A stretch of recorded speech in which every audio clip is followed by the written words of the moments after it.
Have you ever wondered why some people seem to vanish from life after they turn 80, while others the same age still walk tall, still smile, still feel alive?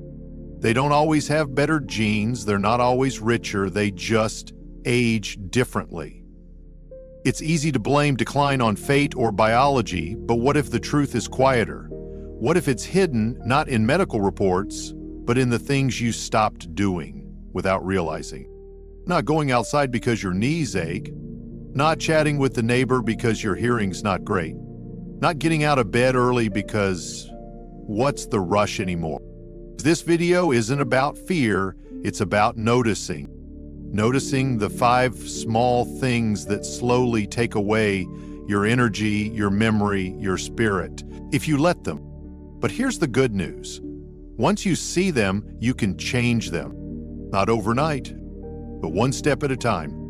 And the first step is knowing. Stay with me. Have you ever sat in silence, watching someone you love slowly withdraw from life after turning 80? Not because they were sick, not because they had some dramatic diagnosis, but because something inside them simply dimmed. They stopped going to the store even though their legs still worked.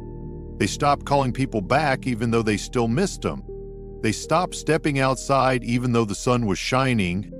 No one says it aloud, but you can feel it when a person's body is still here, yet they've already begun to leave. And then there are others, people the same age, perhaps with even more medical issues, but they still wake up with purpose. They still laugh with strangers, water their garden, memorize the names of the neighborhood kids. They walk a little slower, sure, but they walk like it still matters.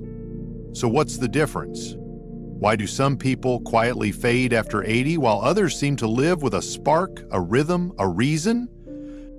Most people assume it's about genes, or luck, or just how the body ages. But that's only part of the story. The deeper truth? Aging doesn't arrive in one big moment. It creeps in silently. It hides inside the things you stop doing without even noticing, like skipping your walk because the sidewalk felt a little slippery, like ordering groceries online instead of chatting with the grocer who used to greet you by name, like sleeping in, not because you're tired, but because there's nothing worth getting up for. It's not the big events that age us most. It's the small silences we don't fight against.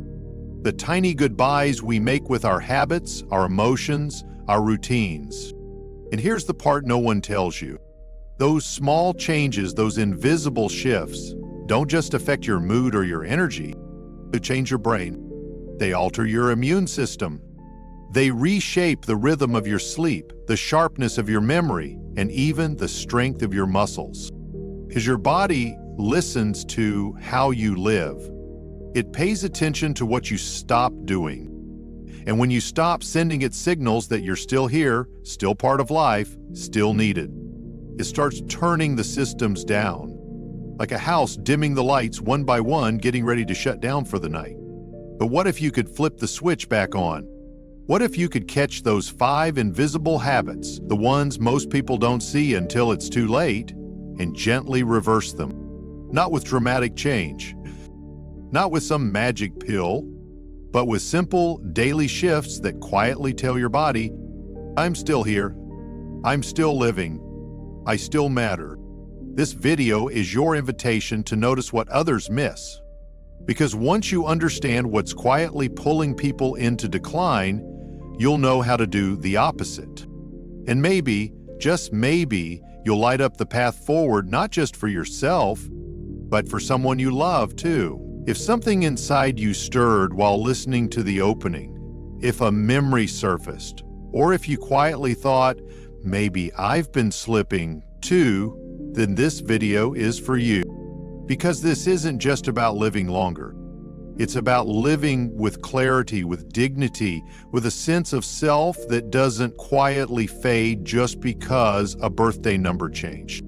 Too many people walk into their 80s thinking their best days are behind them, that slowing down is inevitable, that shrinking into the background is just what happens next. But what if that isn't the truth? What if your body is not breaking down, it's just waiting for you to give it a reason to keep going? What if your energy isn't lost, it's just been dormant? And what if your spirit hasn't disappeared, it's just been silenced under years of repetition, grief, or solitude? I'm not here to sell you motivation or promise you miracles. I'm not going to tell you to think positive or act like everything is easy, because I know it's not. You've lived through more than most people ever will. You've known pain, loss, joy, change. You've already made it through so much. But maybe, just maybe, you forgot that you still have a say in how the rest of the journey unfolds. In the next few minutes, we're going to uncover 5 quiet, hidden reasons that explain why so many people start to unravel after 80. Not suddenly, not catastrophically, but through subtle shifts in habits, in rhythms, in the invisible choices they stop making each day.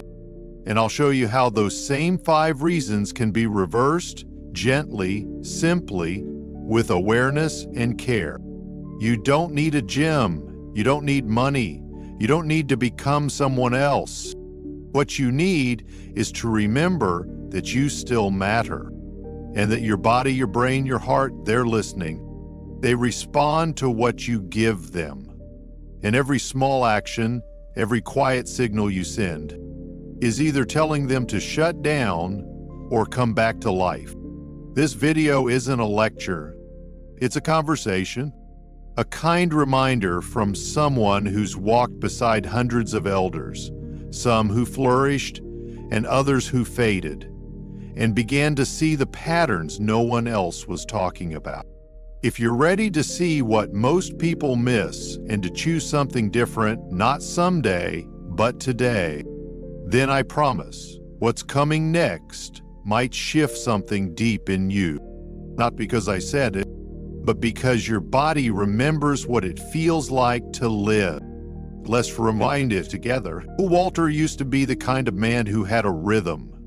Every evening at 5:30 sharp, he laced up his walking shoes, zipped up his windbreaker, and took the same path through the neighborhood. He'd wave to the lady watering her roses, nod at the 2 teens skateboarding by the bus stop, and pause for a quick chat with Mr. Dawson, who sat out on his porch with a crossword puzzle and a glass of iced tea. It wasn't exercise to Walter. It was life. It was shape, structure, a ritual that quietly reminded his body, you're still part of this world. But one rainy Thursday, Walter slipped. He didn't break anything. No ambulance, no hospital visit, just a bruised hip and a shaken confidence. The next evening, he stayed in. The one after that, he told himself it was still too wet outside. By the 3rd day, his shoes were still by the door, but now coated with a thin layer of dust. And so began the unraveling. Weeks passed. Walter started ordering groceries online. He stopped dropping in at the post office, stopped chatting with the barista who used to greet him by name. He began sleeping later, eating less, watching more television. Not because he was weak, but because he had quietly disconnected from the web of tiny moments that once held his life together. His daughter, Emily, noticed. She visited one weekend and saw how her father's once sharp gaze now drifted through the window without focus. The house was cleaner than usual, too clean. No crossword on the kitchen table, no worn walking shoes by the door. When she asked how he was, he smiled politely and said, "I'm fine." But his voice carried the tone of someone slowly fading into the wallpaper. What happened to Walter wasn't rare. It wasn't tragic in the way we usually define tragedy. It was ordinary, and that's what makes it so dangerous. Because there's a kind of decline that doesn't come with pain or panic. It comes with stillness, with habit, with the slow, steady shrinking of a life that once felt full. Now here's the part most people miss. Just 2 doors down from Walter lived Raymond Fair, 84, a retired firefighter, knees worn and lungs scarred from decades of smoke. But every morning, rain or shine, Raymond walked his dog to the corner bakery. He never bought much, sometimes just a slice of banana bread or a black coffee. But he always spoke to 3 people: the cashier, a neighbor who passed with her stroller, and the elderly man who opened the shop gate at sunrise. Chris Raymond said it wasn't about the bread. It was about the invisible string of connections that reminded him, I'm still here, and I still belong. 2 men, same age, but radically different paths. Not because of health, not because of money, but because of the choices they made after something shook them. Walter withdrew. Raymond reached outward. And these moments, these choices, small as they seem, carry weight. Because it's not a fall that makes you old. It's what you do afterward. It's not the absence of people. It's the silence you accept when you stop reaching for them. It's not the calendar date. It's whether you still have something to wake up for, something that stirs your feet to the ground and whispers, today still matters. This story isn't about heroes. It's about noticing. It's about realizing that every quiet disconnection, the skipped walk, the missed conversation, the forgotten routine, leaves a small crack in the foundation of your well-being. And unless you gently seal those cracks, your body, your memory, your very sense of self begins to drift. Not all at once, but just enough to lose your place in the world you once danced with so naturally. So let's step back into the story to fix Walter, not to glorify Raymond, but to ask ourselves, which direction are we leaning toward right now? And more importantly, what would it take to gently shift our weight back toward life? So what's really happening inside the body when someone like Walter starts to fade? It's not just aging, not in the way we usually think of it. Yes, cells are changing. Yes, the body is more vulnerable.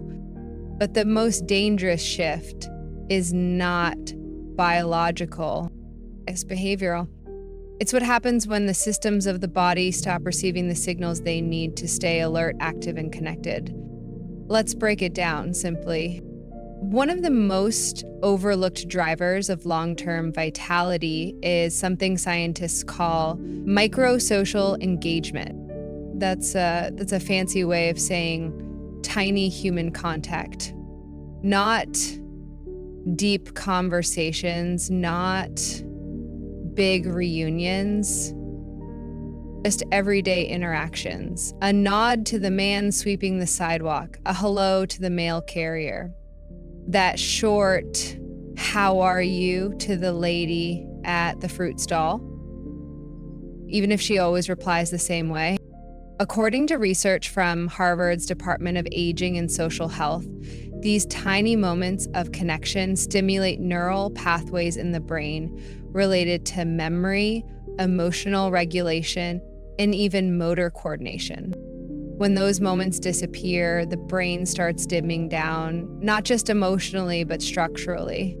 Cortisol rises, inflammation increases, immune function drops. It's not just loneliness, it's biological stress. And the tricky part, it happens so quietly, you don't even notice. The other thing, you're not lonely, you're just ordering groceries online. You're not isolated, you're just staying in because it's cold out. But your brain and body are listening, and they interpret silence as danger. Now let's talk about movement. Most people think the body slows down because it's tired. But in reality, it often slows down because it's not being reminded how to move Your body is not like a machine that you rest to preserve. It's more like a garden that needs regular tending. When you stop reaching for high shelves, your shoulders tighten.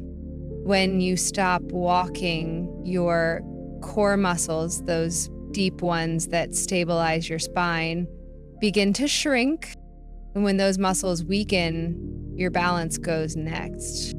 You might think, I stopped walking because I was unsteady, but often the truth is reversed.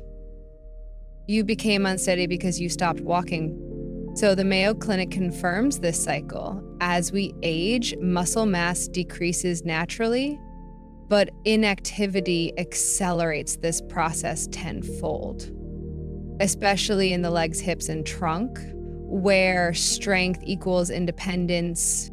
Is another hidden factor, light. Inside your body is a delicate clock, the circadian rhythm. It governs sleep, hormone release, digestion, even cognition. And that clock doesn't run on time alone. It runs on light. Natural morning light tells your brain it's time to be awake, to focus, to move. Darkness at night says wind down, repair, restore. But after 80, the body's sensitivity to light increases dramatically. And yet, that's when many older adults start missing their morning, sunlight. They stay in longer. Curtains stay closed. Evenings are flooded with TV glow. The result? Disrupted sleep, foggy thinking, irritability, fatigue. It's not just getting older. It's a body running out of rhythm because it's lost its daily light cues. One study from the National Institute on Aging found that seniors who received at least 30 minutes of natural morning light within the first hour of waking had better sleep, sharper memory, and stronger immunity across the board. Now, layer in one more element, emotional suppression. By the time someone reaches their 80s, they've likely experienced more loss than most people will in a lifetime. Spouses, friends, siblings, sometimes even a child. And yet, the world expects them to be used to it. But the body never gets used to grief. When sadness, anger, or loneliness aren't acknowledged, they don't disappear. They get stored. And the cost isn't just emotional, it's physical. Suppressed emotion triggers chronic tension in the nervous system, which disrupts digestion, immune response, and sleep patterns. Even heart rate variability, the tiny changes between heartbeats that reflect how well your body can respond to stress, declines under emotional pressure. Finally, let's talk about purpose. Not grand philosophical purpose, but daily anchors, small reasons to get up, to dress, to move, to be needed. The human body thrives when it feels relevant, when there's someone expecting something of you. Even if it's a plant that needs watering or a neighbor who waits for your morning wave. When those rhythms disappear, the body enters a kind of hibernation, not because it's dying, but because it thinks it's no longer required to show up. That's the subtle truth no one talks about. The body listens to habit. It listens to light. It listens to movement, emotion, and connection. And if all it hears is silence, stillness, and disconnection, it assumes it's time to let go. But the good news? All of these systems are responsive. The brain builds new connections into the 90S. Muscles strengthen with even light resistance. Sleep can reset, light can heal, and the heart, if allowed to feel, can begin to breathe again. You don't need to overhaul your life. You don't need to fight aging.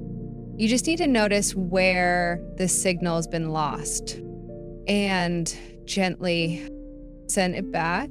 Let's now look at the 5 hidden forces we've just uncovered, not as problems, but as invitations. Incitations to shift, to reconnect, to reclaim the daily rhythm that tells your body, I'm still here. These aren't grand fixes. They're quiet rituals. Simple choices that act like gentle threads, weaving vitality back into your day. Let's begin. Maybe you've stopped talking to people as much, not because you're shy, but because your hearing isn't what it used to be. Because conversations feel like effort, or because the people you used to chat with are no longer around. But even a few seconds of genuine connection each day can change your biology. When you nod to the woman sweeping the sidewalk, when you say hello to the boy walking his dog, when the cashier at the corner store says, "See you tomorrow," and you answer, "You bet." These are not small things. They're signals. They tell your brain we're still part of the human world. And that message reduces stress hormones. It improves emotional regulation. It reinforces memory circuits. If your day is quiet, create noise on purpose. Go to the market instead of ordering groceries online. Visit the pharmacy in person. Choose a regular time to walk the same path so you naturally see the same faces.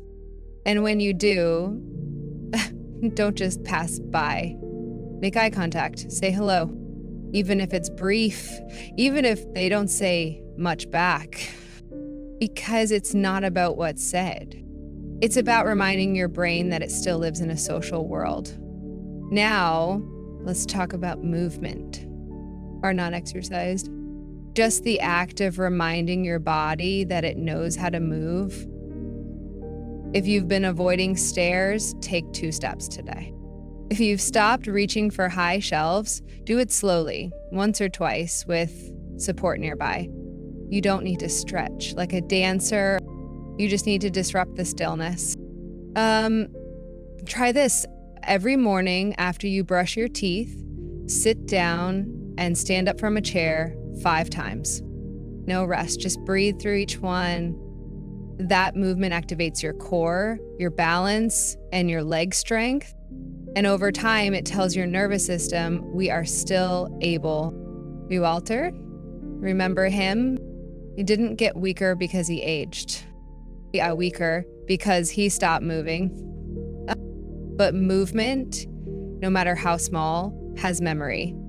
And your muscles are always listening, always ready to return. You don't have to go far. You just have to go forward. Let's shift now to light. How often does your skin feel sunlight before 10 a.m.?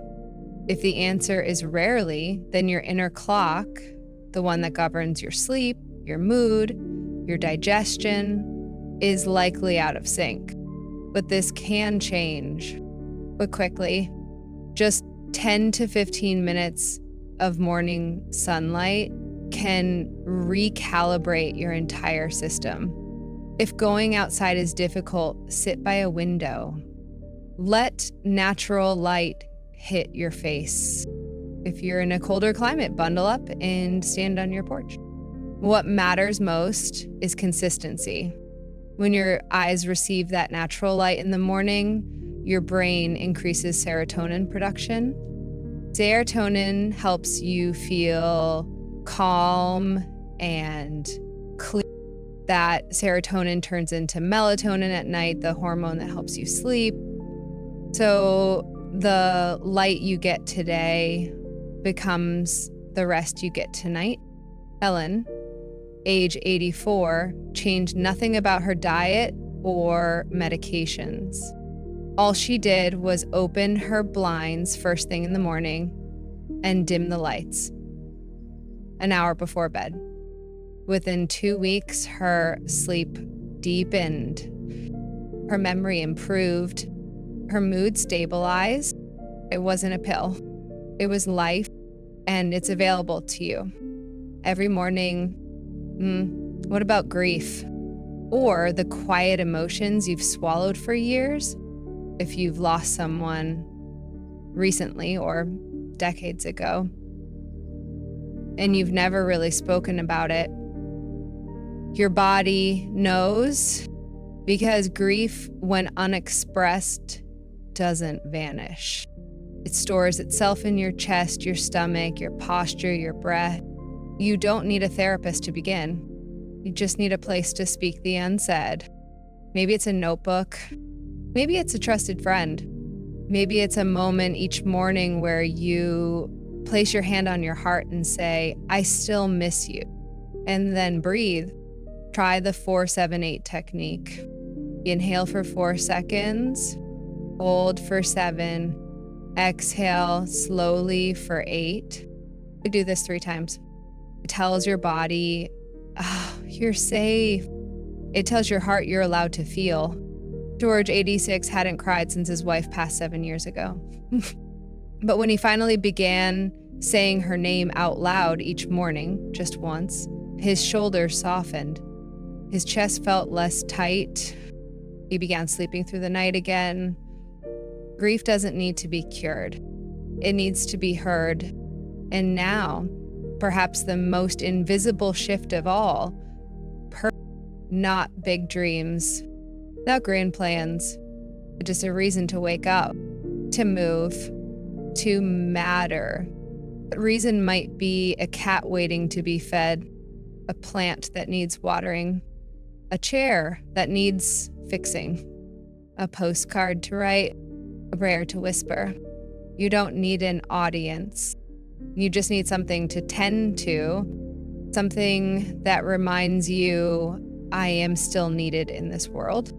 Ruth, 88, wasn't wealthy. She didn't have family nearby. But every Monday, she wrote a postcard to another elder in her church. Every Thursday, she cooked soup for the shelter and froze it. Every afternoon, she sat at her window to wave at the neighborhood kids walking home. She knew their names. They knew hers. And that quiet rhythm gave her days structure, meaning, continuity. And your body senses that it's no longer useful. It begins to let go. But when it receives even the smallest message that it still matters, it stays online. So ask yourself, what could I look forward to tomorrow? What small thing could depend on me? Don't underestimate the power of ordinary rituals. They are not meaningless. They are medicine. Maybe all of this feels like a lot right now. Maybe a part of you is quietly whispering, I've let too much go, it's too late. But here's what I want you to remember. The body is always listening, and it's never too late to speak life back into it. Just like a tree that's gone dry but still stands rooted, if you give it light, warmth, and water, it will begin to bloom again. You are that tree. Your limbs may ache, your days may feel quieter than they once were, but inside you, there's still breath, still rhythm, still something waiting to be remembered. Aging is not just about decline. I think it's also about becoming more refined, like sea glass, like weathered stone, like the soft strength of a candle that still burns after the storm. You don't need to do everything at once. You don't need to fix it all. You just need to begin. One small hello to a neighbor, one moment in the sun, one deep breath that tells your nervous system, I'm safe. I'm here. I'm not finished yet. And those small actions will begin to echo, not just in your muscles, but in your mood, your memory, your sleep, your steps, and slowly the fog lifts. You'll remember what it feels like to wake up not just breathing, but alive. You'll find that time doesn't just pass, it can be reclaimed. That your days still hold color, and that your presence still matters. Even if you've lost people, even if you've been through seasons of silence, there is still space for joy to return. There's still time to build new rituals, to start a new rhythm, to leave a legacy not of survival, but of renewal. You are not too late. You are not behind. You are here. And the very fact that you're listening to these words right now, that you made it this far, means something inside you still believes. So honor that voice, water it, tend to it, and then begin again. Because even after 80, especially after 80, there is still so much more life waiting to be lived. If something in this video stirred something inside you, even just a thought, a pause, a small breath of reflection, then I want to thank you, truly, because staying open to reflection at this stage of life is not easy. It takes courage to say, maybe I could do something differently. And it takes tenderness to admit, maybe I want more than just existing. So if today's message helped you feel even a little more seen, a little more hopeful, a little more ready to reclaim the days ahead, then I invite you to do just one thing. Leave a comment below. Share the one thing you'll carry forward from this conversation.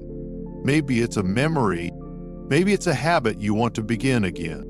Maybe it's just a reminder you needed to hear today. Your story matters. Your reflections matter, and they help others more than you know. When you write your words down, someone else, somewhere, will read them. And maybe they'll feel a little less alone, a little more inspired to take that first gentle step. If you found this video meaningful, I'd be honored if you'd pass it along to a friend, a sibling, a neighbor, someone who might need this soft reminder. Because sometimes the smallest message finds someone at exactly the right moment. And if you'd like more videos like this, you can subscribe or follow, but only if it feels right for you. There's no pressure, just an open invitation to keep walking this path of renewal together. Because you're not done yet, and neither are we.